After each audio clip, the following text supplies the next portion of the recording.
So just to begin, I know it's a bit strange. It's a strange way for us to meet online. We're used to having these general assemblies in a much different fashion, obviously, where we would see each other in person.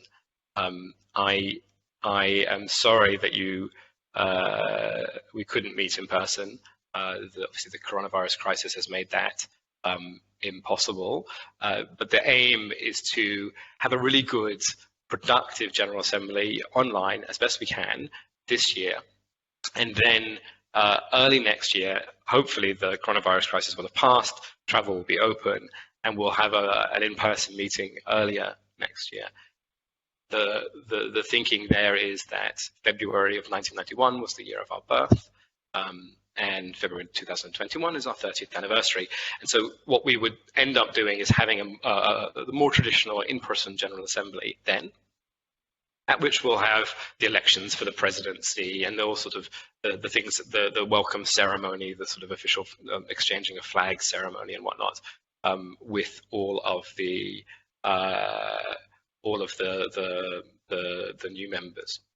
But we wanted to meet with you now because it's been 18 months now since I joined the UNPO, and we instituted quite some reforms at the secretariat level. And I wanted to sort of speak to you all about those reforms, to inform you about where we are within the UNPO. I think we're in a really special place right now. So to inform you about where we are. And then also to talk about how we might move things even further forward in the next years, but also in the next, let's say, 9 months before we have the real big in-person General Assembly to celebrate our 30th anniversary. And in that regard, I think what I was hoping to do is to take stock of where we are today, where we are in the world, where we are in the Secretariat, where we are within the General Assembly of Members, and then to talk a little bit about with you all what the plans could be or should be, I think, in the future as we move towards our 30th anniversary. And so I think that's sort of the overall plan and agenda for our meetings. I am sorry that today is going to be a bit strange, with a lot of sort of talking and a lot of listening on your part. My promise to you is that the way that the system is structured, we will have very much more interactive meetings tomorrow and on Sunday in small groups, using the smaller Blue Jeans meeting app, which is very suitable for 10 to 15, maybe even 20 people to sort of be online together and talk. But because we have 50 or more people at these plenaries, I think it's important that we just find a way to sort of do it this way. The other thing just to say is that these events are costly to put on, and so as a result, they're time limited. We get 2 hours in each one of these events, and I don't know what happens at the end of the 2 hours, whether or not they just sort of cut us off. We've not used it.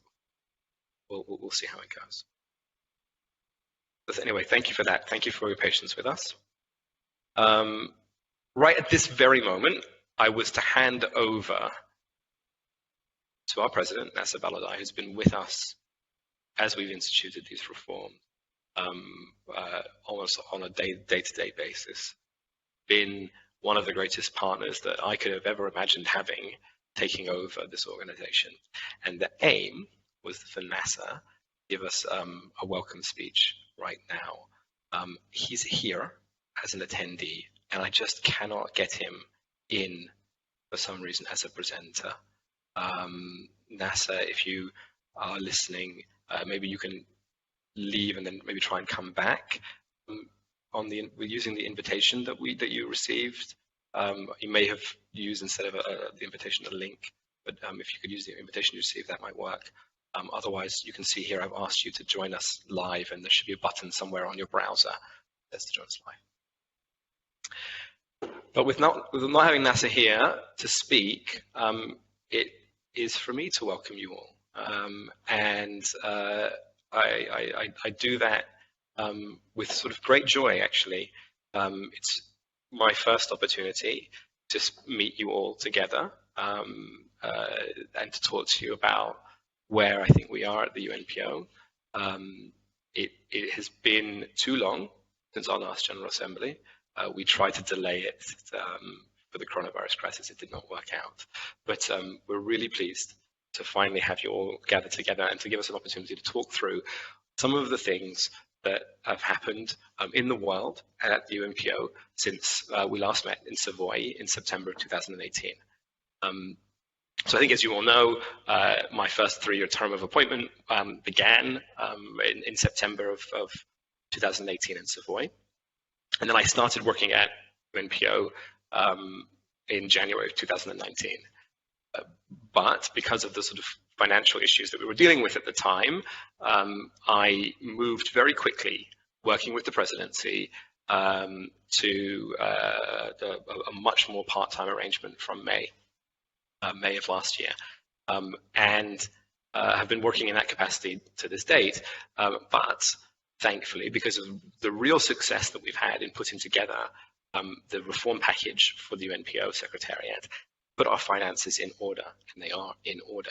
I'm pleased to say I'm returning full-time to the UNPO in September. And I'd like to sort of talk to you a little bit about hang on a second. I'd like to talk to you a little bit about where we are since that time. So in that period from January 2019 until today, we've had numerous meetings with the presidency. I think more meetings than the presidency is used to having, to really think through the UNPO, to really get at it, and to try and put us on a new path after 15 years of leadership from somebody else. And that's kind of standard from most organizations. If you've had somebody who's in leadership positions for such long periods of time, it happens that you need a period of transition where you need to put some new fresh thinking and new fresh reforms in place. Working with the presidency, we did that. Working with the team of the Secretariat who worked day and night to help us institute these reforms, we addressed what was facing the organization there in September of 2018, the challenges that we talked about in Savoy in September 2018, with a series of reforms of the organization's financial management, of the human resources, the ICT resources, as well as reforms of the substantive areas of work of the UNPO. They've really fundamentally transformed the organization. I think today we're looking at a completely different, really well-structured secretariat, one that is, I think, incredibly well positioned to support the General Assembly and to be an effective voice for unrepresented nations and peoples worldwide as we enter our 30th year. As I say, 2021 is our 30th anniversary. And the reason I say that, I wanted to start with that financial and sort of substantive reflection on the reforms of the Secretariat, in order to sort of introduce to you why I think today it is so incredibly important that we have an effective Secretariat that can then support the General Assembly of members, and then to sort of really enliven the General Assembly of members, but that we enter our 30th anniversary in a very, very strong position. And, this process of understanding that we're heading towards our 30th anniversary has given me a lot of time to reflect on where we, meaning the world, is since we were founded in 1991. See where we are today and compare it to where we hoped to be in 1991. And I think when you look at it like that, you realize how incredibly important this organization is, how incredibly important that we have a global movement for self-determination that we have here in the UNPO. So in 1991, where were we? The Cold War was ending, and there was this hope. There was this hope that with the unfreezing of international relations with the Cold War, we could unfreeze the process of decolonizing the world that had been really shaped by and frozen by the sort of bipolar competition in the world. And when we were founded in 1991, if you review the sort of documents around our founding and all of those things, talk to the people who were there at the time, there was this sense, there was an opportunity for the United Nations to become the true voice of all the nations and people in the world. not merely just a voice of nation states, and of nation states that were formed in this strange Cold War era. There was this real hope that the post-Cold War era would usher in an era of multi-level governance in which all people could have a voice, say, in governance, irrespective of whether or not they have a nation state, and where the right to self-determination was a real right that was realized in practice everywhere, and not just something that sort of is given lip service to. And we were formed, there was this sort of thing in the Peace Palace in The Hague, and all of the big international news organizations were there. And we were formed as this sort of alternative United Nations as a way of showing the world that a system of governance could exist where all peoples could sit on an equal footing with each other and have their voices heard. And we were formed with this belief that by showing the world that in 1991, that soon we could get to a point where we had this sort of multi-leveled system of governance in the world, where we had equal rights to self-determination in the world, where the process of decolonizing the world could actually be completed. But unfortunately, I think if you look back now, you look at where we are today, the world has fundamentally failed to live up to that challenge. And the world that you're all faced with every day is a hard place, difficult place for unrepresented nations and peoples. And it starts at the United Nations. There was some progress at the beginning at the United Nations. Hang on just a second, I'm getting buzzed. There was some progress at the beginning of the United Nations. See it in the 1990s, where there were sort of creations of new fora, new initiatives, new procedures for engagement from unrepresented people, and there were really some amazing things happened. We had the creation of the Permanent Forum on Indigenous Issues after a decade of work. We had the creation of the Minority Forum, the creation of the Universal Periodic Review process. All of these new systems and mechanisms were put in place, and they looked to give a voice to people who were voiceless at the United Nations in a way that never happened before. But unfortunately, I think as we're seeing over time, and you can see it in our report that we put together with the University of Oxford and the Tibet Justice Center around the compromise space of the United Nations, more and more it looks like those initiatives just window dressing to a system that is getting more difficult and more dangerous for unrepresented nations and people to engage in. It seems as if today more authoritarian states are taking control of the system and sidelining human rights concerns, sidelining participation of the true voices of the people, and filling the gap in those fora with government-sponsored civil society, as they call it, so gongos, filling the gap with their own agents. So the voices that are even being heard, when there are voices being heard, are not necessarily even the real voices, but rather the voices that are channeling the voices of authoritarian states. The thing that's scaring us most, I would say, about what's happening in the United Nations is that it's not just happening at the United Nations. In fact, it's not just happening in terms of repressing our people and preventing voices at the United Nations when people are going to the United Nations, but it happens to them as a result of trying to participate in the United Nations. So many of our members are attacked or intimidated, their family members arrested or harassed as a result of their work at the UN. Lots of our members have this issue. And what's quite frightening is that you can see that it's not just happening in the building, it's not just happening back home in these authoritarian states, but it's happening in the European Union, it's happening in the United States of America.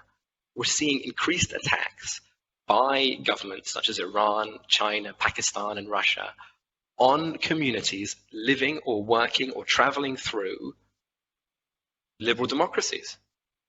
Just 2 months ago, there's this wonderful Baloch journalist from Pakistan, Sajid Hussain, who we'd been working with up in Sweden, and he was brutally murdered in Sweden just 2 months ago.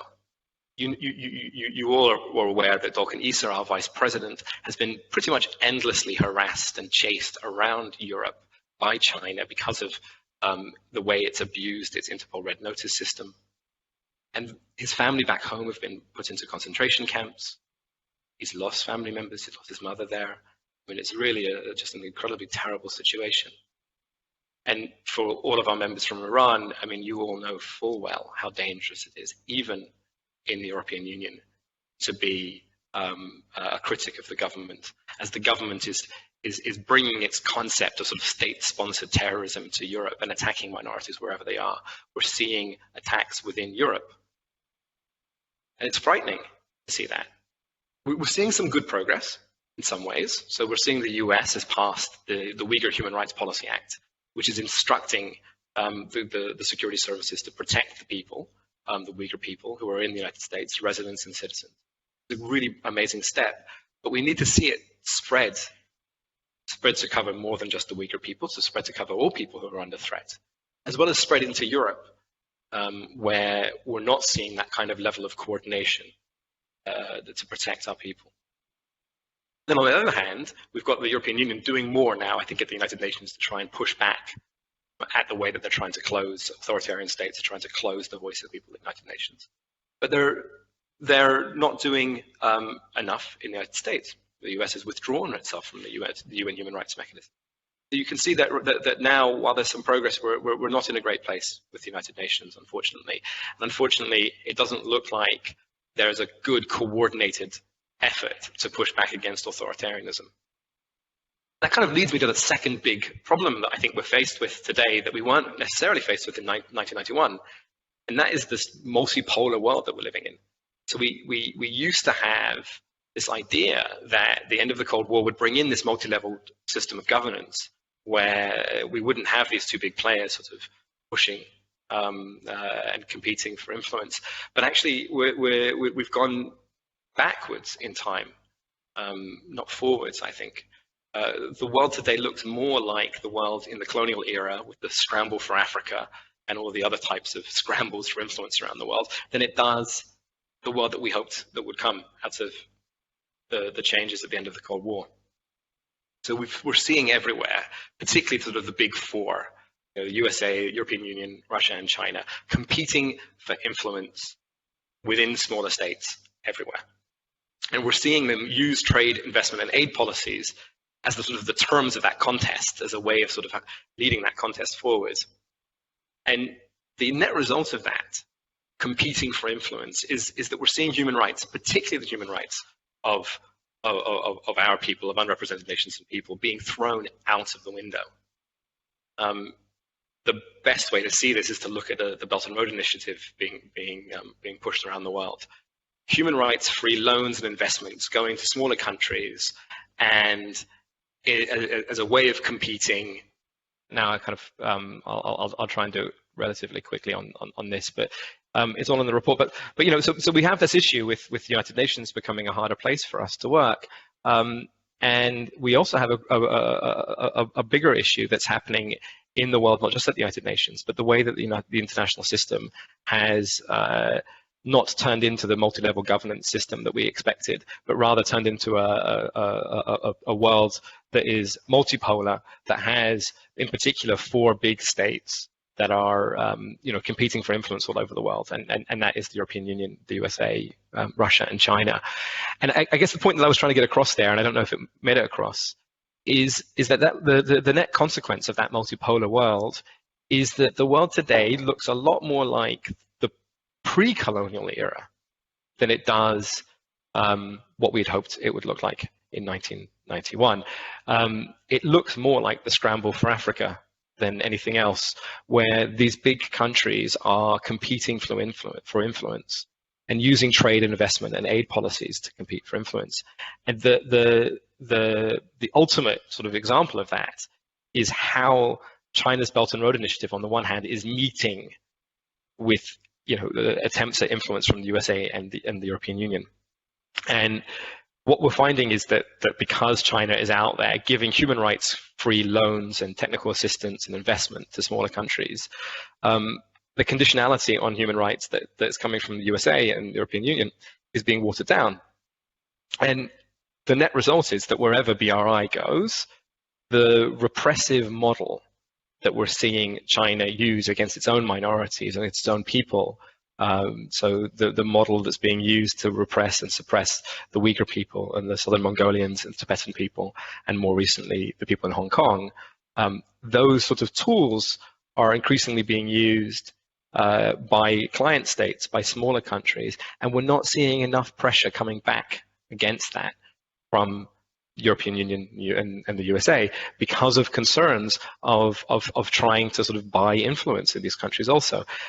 And so, today, I was saying, I think that didn't make it through, that almost every week something comes by in Southeast Asia, comes to us, whether it's our Hmong members saying that their people are continuing to be subject to military attacks to clear land for Belt and Road Initiative investment in remote regions of Laos, or whether it's our Khmer Krom members saying that yet another person has been detained by the government in Vietnam, yet another person has been disappeared, yet another person is being subject to this sort of the heavy-handed surveillance mechanisms that they have there in Vietnam.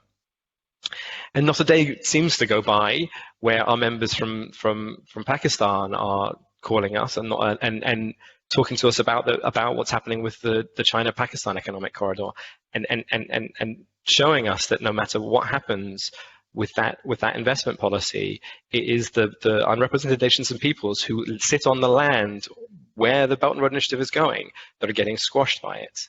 And what we're seeing is, unfortunately, that the response is weak from the European Union and the United States in some of these circumstances. We're seeing those countries trying to compete for influence by watering down their own human rights conditions. And the best example of that is the fact that Pakistan still receives the GSP Plus from the European Union, which is the highest trade agreement that it can give. And it's based on complete compliance with 27 international human rights conventions. Pakistan flouts that, but it stays within that system. So those are the sort of the two big international things that our members are dealing with. And then on the domestic level, on the sort of nation state level, what we're seeing increasingly every day is that movements for self-determination are increasingly being frustrated or attacked and persecuted wherever they are. Doesn't matter where they are. It is a universal thing that is binding the members of the UNPO. The right to self-determination, I think, as we all know, as we all recognize, is the foundational right of the international system. It was the foundation of the UN Charter. It's the very, very first right in the International Covenant on Civil and Political Rights, the very first right on the International Covenant on Economic, Social, and Cultural Rights. But, it's there for a reason as well. I mean, we know it's there because we all understand that the full and effective realization of the right to self-determination is a fundamental prerequisite for the implementation of all other rights. And in fact, for the implementation of all of the things like peace and development that are contained within the UN Sustainable Development Goals. And yet, I think the international community at the nation state level and internationally just do not recognize it. We've seen some progress in some limited circumstances that have allowed people to express their desires in accordance with the right to self-determination. So we've had referendums in Bougainville, which was a really big success. We're so happy to see that. In New Caledonia, in Scotland, and the referendum on statehood in the District of Columbia. So we've had all of those things happen over the last 5 or 6 years, and that shows that there are good actors out there that are willing to enable the right to self-determination of their people through at least participatory mechanisms where they can get their votes. But by and large, no matter where we look, those are exceptions. So even within the United States, so it's really wonderful to see everything that's happening in the District of Columbia, to see a law being passed through Congress on statehood, to see a referendum. It's wonderful. But I think you all know today we're welcoming in the government of Guam to the UNPO and to UNPO membership. And what you might not know is that the people of Guam, the government of Guam, tried to have a referendum in Guam for the indigenous Chamorro people to give them a chance to express their desires, and it's been struck down by the U.S. courts all the way up to the Supreme Court. So even there, we're struggling in the United States to see the full realization of the right to self-determination. And in the European Union, we're seeing it as well. It's a real struggle. We're also welcoming today the Assemblea Nacional Catalana, so the Catalan National Assembly. into membership. And it's been a very frightening period of time to the last couple of years working on the Catalan issue, to see the way that Spain has circumvented its own values, its own constitutional values, as well as the constitutional values embedded in the European Union to suppress the Catalan self-determination movement. It's frightening to see it happening because we're seeing not enough response from the European Union to that problem. So we're also seeing the breakdown of human rights and rule of law in Europe as a result of the issue in Spain. And it's spreading, unfortunately. We're seeing some of the repressive laws that Spain has enacted, like its gag law, which prevents freedom of expression, freedom of assembly, being copied by other states, such as France. And we're seeing some of the issues that are happening in Spain happening elsewhere in the European Union. I think about France because we've got members there. And in France, you still have the government refusing to recognize the existence of national minorities by refusing to sign on to the European Framework Convention on National Minorities within the Council of Europe. And we're seeing that have an impact on our members in Brittany. And we're seeing that having a major impact on our members in Savoy, where there are NGOs that are being shut down by the courts because seeking self-determination for the people of Savoy is, according to some of the courts, against the concept of the unity of the French state. In language that's very similar to what you heard in Spain, the concepts of unity of state go above rights, go above the foundational rights of the international human rights system. And as a result of that, it's really unsurprising that we're seeing elsewhere, outside of the USA and Europe, we're seeing suppression and prevention of self-determination movements happening in an even more violent fashion.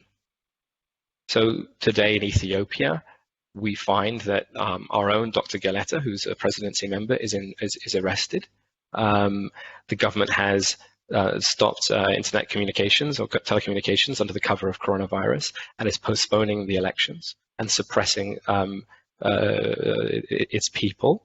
We're seeing our members in Western Togoland being arrested and detained on charges that are very strangely similar to the charges that you saw in Spain. It's quite frightening how it looks like it's being copied. In Indonesia, we're seeing the West Papua movement being crushed basically on a daily basis, despite all of their efforts. And in South Asia, in Bangladesh, Nepal, India, we're seeing that there are promises of self-determination, promises of political participation and negotiation are not being fully upheld. They're being replaced by repressive measures. And so the guarantees that were extended to our Naga members, to our Madhesh members, to the people of the Chittagong Hill Tracts, they're not being upheld. And all of this is because of it seems to us, because of a failure to recognize and respect the existence of a right to self-determination. And all of it has come into really stark relief during the coronavirus crisis. We've seen the value of self-determination as well as the dangers of not having it in stark relief. You need to look at Taiwan, Somaliland, Abkhazia, our other governmental members like the District of Columbia, like Guam, excluded from the international system or excluded from equal funding within a national system, in the case of DC and Guam. You're seeing them excluded from the ability to cooperate on the equal terms with others, and yet, because it's government closer to the people, democratic government closer to the people, we're seeing amazing, effectively miracles being performed. If you haven't been to Somaliland, you know how difficult the resource situation is there. But the response to coronavirus has been lauded by so many, and the same in Taiwan, although obviously with different levels of resources. It's incredible to see it. It's incredible to see how Guam and the District of Columbia are coping, and how Abkhazia is trying to work in the world that it's in. And beyond our governmental members who are showing, I think, the value of self-determination, all of our other members seem to be having real big trouble. Lots and lots of trouble. At the United Nations, the opportunities to speak are even more restricted. You saw this year we haven't had a permanent forum on Indigenous issues. They didn't go online as we have. I know it's been difficult, but at least we're doing it. They just didn't have it. And at the national level, we're seeing countries like Ethiopia, I talked about, China, Ghana, I talked about, using coronavirus as a pretext for repressive measures.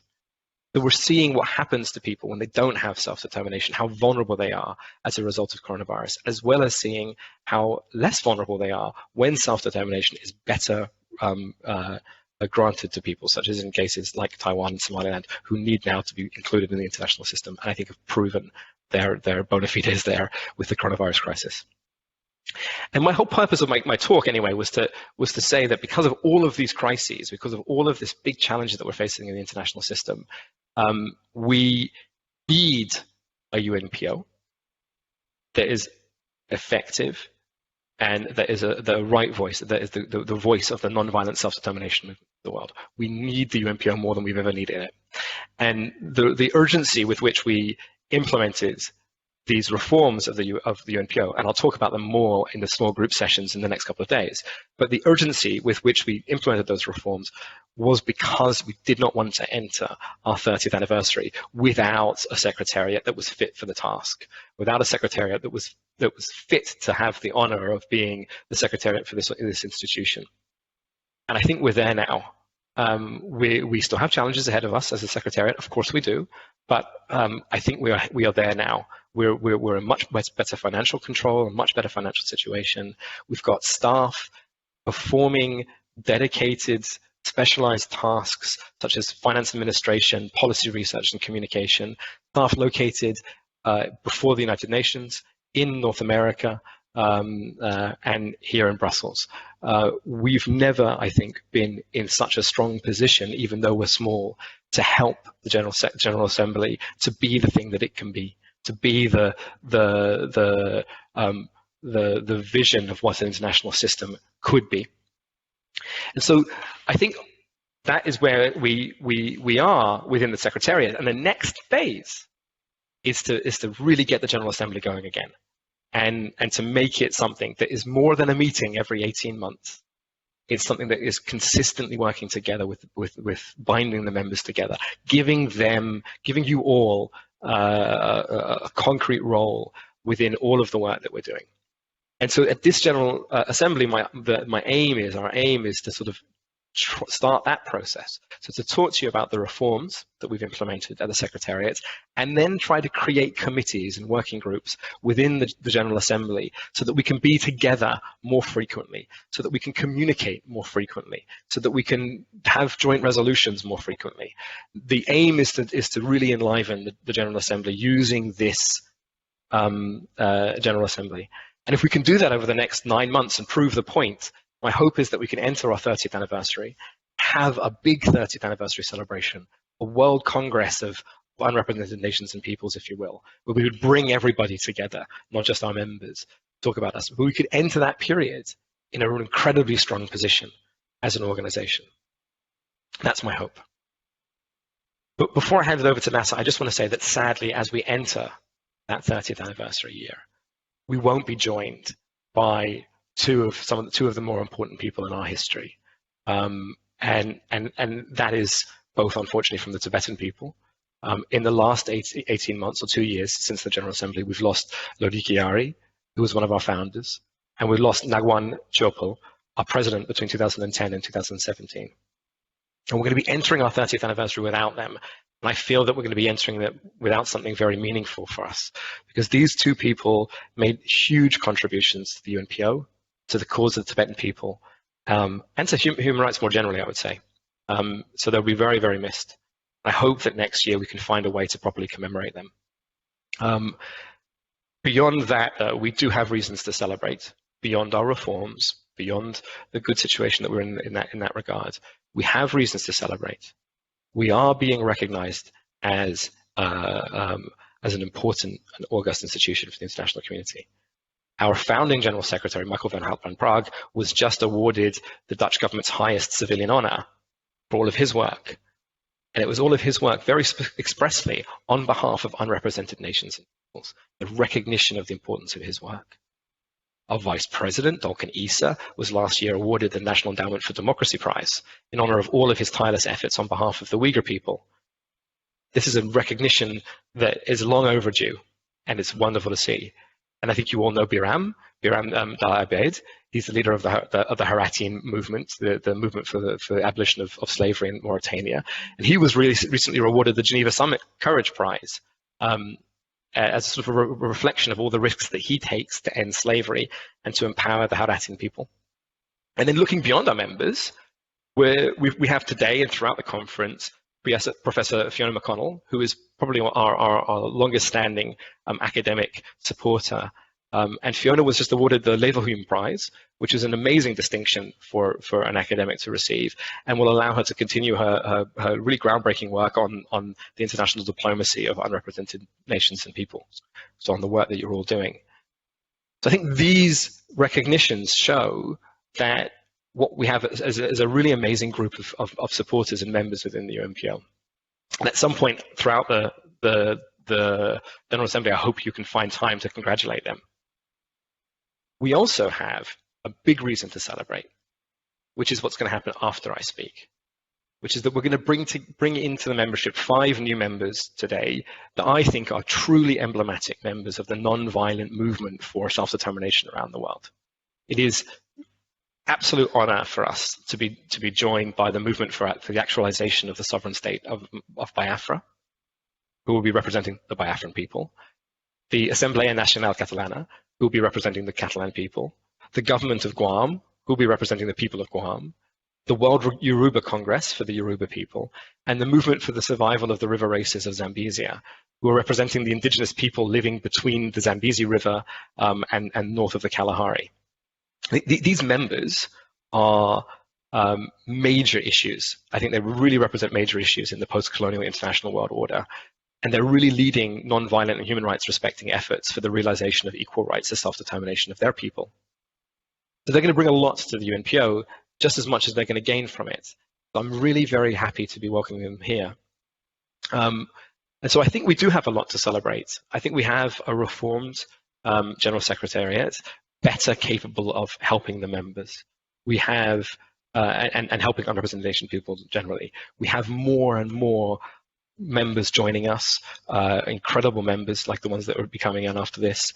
And we've got more recognition for the work that we're all doing through more attention to the UNPO Secretariat in fundraising, in policy making, and in membership requests, and more attention to the work that you're all doing through prizes and acts like the Uyghur Human Rights Policy Act and all of those things. So I feel that we're in this incredible position where the world is dangerous and scary and the UNPO has never been needed more, but also that together we have something really special that we can build on using this General Assembly and really set us out on a course for the next few years. So thank you for that. Thank you for listening to speak. Okay.